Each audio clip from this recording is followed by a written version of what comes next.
Di tengah kemiskinan dan buruknya infrastruktur kota, ia datang membawa harapan baru bagi Bantaeng.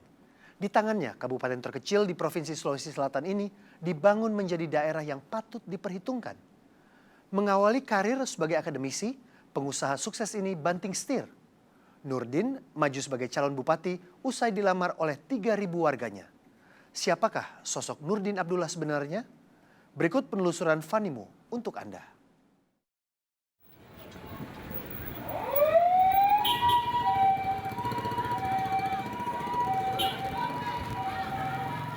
Medan yang cukup berat tak menghalangi Brigade Siaga Bencana untuk melaju dengan cepat.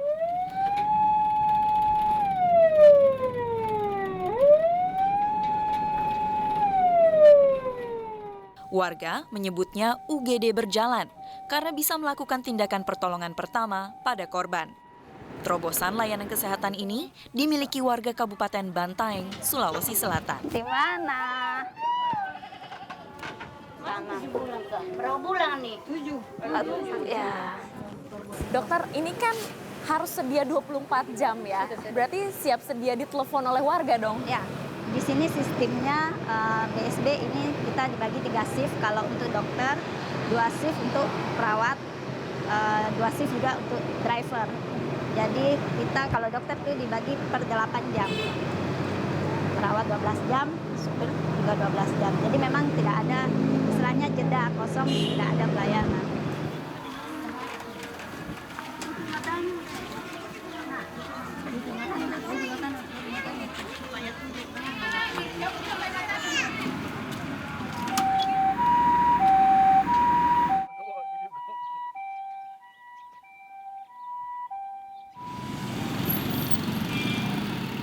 Delapan ambulans dan 5 unit damkar hibah dari perusahaan produsen mobil ternama Jepang disiagakan untuk memenuhi kebutuhan warga Bantaeng.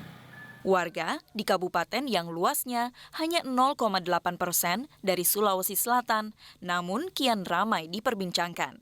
Ada yang menyebut bahwa Bapak adalah bupati yang gila dalam hal berani tampil beda dan juga memberikan terobosan berupa pembangunan cek dam dan juga Brigade Siaga Bencana. Komentar Anda? Saya melihat Bantaeng sebuah daerah yang sangat dirahmati oleh Allah, diberikan 3 klaster, mulai dari pinggir pantai sampai puncak gunung. Tapi infrastruktur yang sangat buruk ya. Akibat karena itu tadi bencana silih berganti. Banjir 2 bulan setiap tahun itu 2-3 kali kan. Pasar itu tenggelam, itu kan menyengsarakan. Terus pantai harusnya menjadi sebuah wilayah yang membuat kenyamanan ya. Menjadi bupati di Kabupaten Bantaeng bukanlah hal yang dicita-citakan Nurdin Abdullah. Ia memutuskan maju sebagai calon bupati 2008 silam usai didatangi 3.000 warga Bantaeng yang meminangnya untuk menjadi kepala daerah. Bapak kan lahir di Parepare, bukan besar di Bantaeng, lalu kuliah di Makassar hingga akhirnya ke Jepang. Lalu Bapak siapa hingga akhirnya dicalonkan oleh warga Bantaeng untuk menjadi bupati selama 2 periode ini? Saya sebenarnya kaget juga awalnya ya. Saya pikir ini siapa ya yang masukin. Ternyata memang masyarakat sudah menggadang-gadang saya.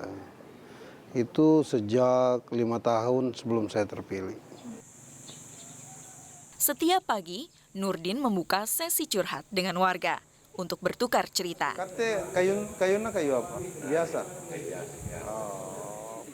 Apakah yang mereka curhatkan itu selalu mendapatkan solusi dari Bapak? Pokoknya kalau ke rumah, masyarakat ke rumah, nggak ada yang pulang kosong.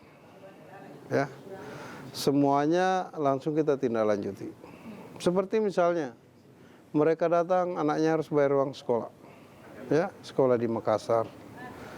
Dan kalau dia tidak bayar, dia harus tidak ikut ujian. Itu kan nggak sampai hati. Gitu ya. Baik. Dukungan penuh diberikan oleh sang istri, Listianti Fahrudin. Meski awalnya keluarga menentang keras Nurdin menjadi bupati. Bagaimana respon Ibu pertama kali ketika Bapak memohon izin untuk mencalonkan diri sebagai Bupati Bantaeng? Waduh, Saya agak takut ya waktu itu. Saya sampai berteriak, "Papa jangan, saya tidak mau Papa jadi bupati." Anak-anak juga nggak mau. Menentang ya Bu ya? Iya, pada menentang.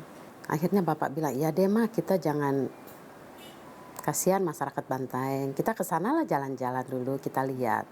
Saya melihat itu mata masyarakat, itu yang nggak bisa saya berbohong pada diri saya juga. Karena mereka, harapan masyarakat sama Bapak itu besar sekali. Tangan dingin Nurdin mampu membawa Bantaeng lolos dari daftar daerah tertinggal di Sulsel tahun 2010. Nah, seperti misalnya, saya bangun Pantai Seruni. Kita bangunkan kios-kios. Saya terus terang ada beberapa pantai yang saya bangun itu. Setiap hari kami datang ke situ. Apa saja, biar tidak lapar, saya datang ke situ. Panggil ini. Sekedar untuk merangsang dia bahwa makanannya itu laku.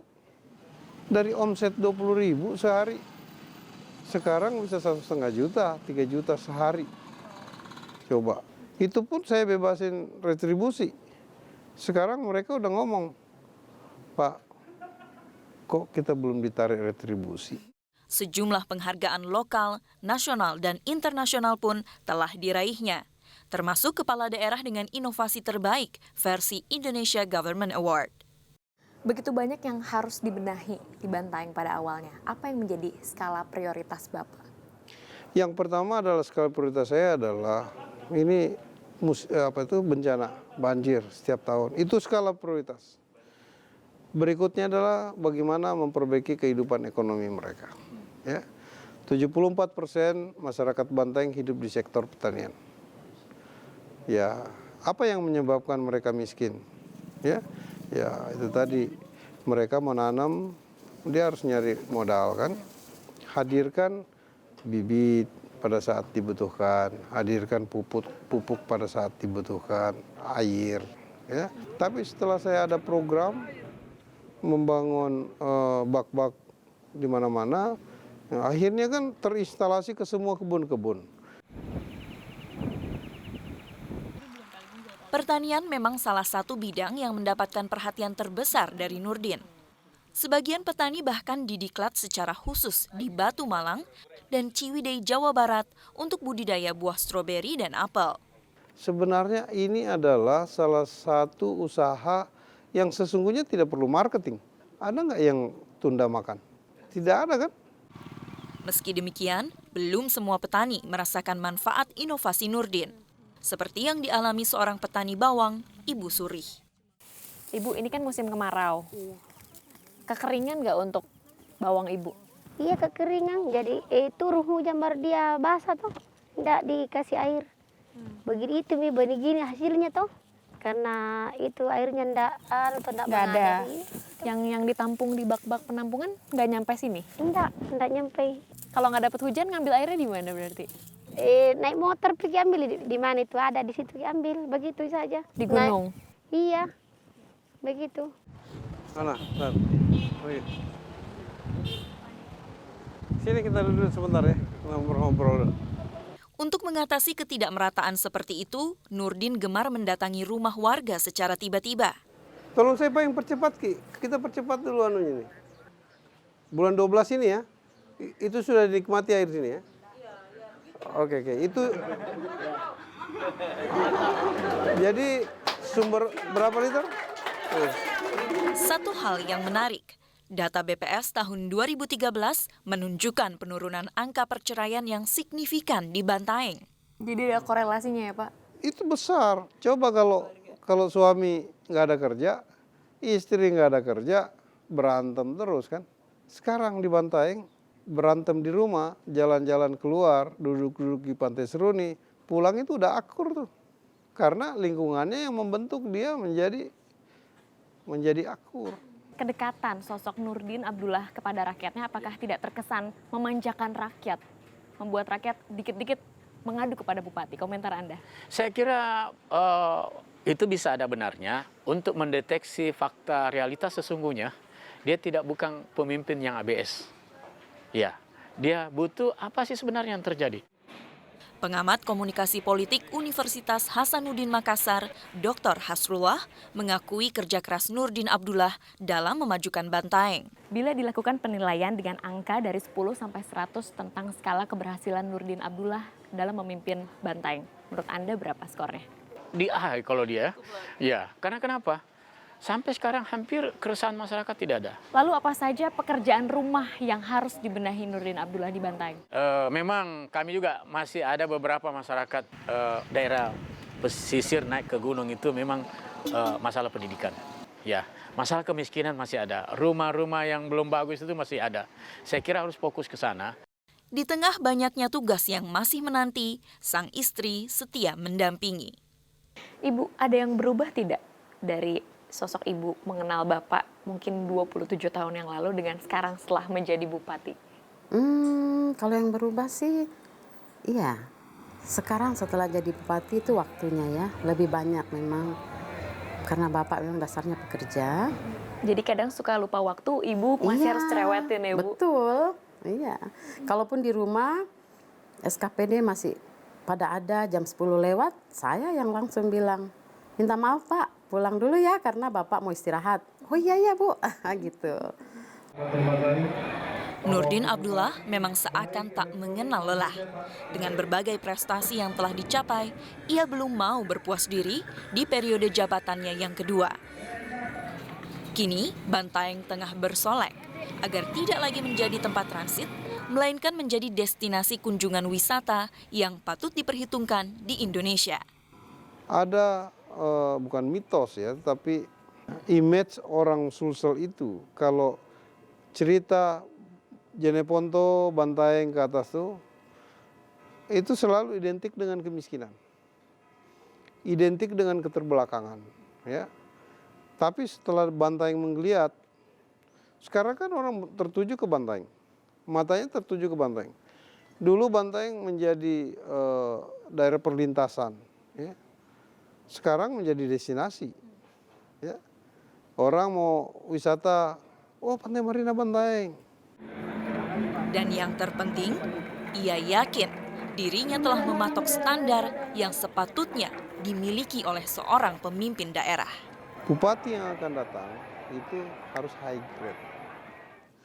High grade, karena masyarakat pasti seleranya udah semakin tinggi. Apalagi kalau track record-nya mereka sudah tahu, wah jangan hancur Bantaeng kalau itu. Kan? Makanya sekarang saya punya teman-teman di pemerintahan ini lomba-lomba prestasi, lomba-lomba membuat terobosan-terobosan, inovasi-inovasi. Ya masyarakat akan menilainya nanti kan. Usai sudah 360 kali ini, kita jumpa lagi pekan depan di jam yang sama. Saya Putra Nababan, terima kasih dan sampai jumpa.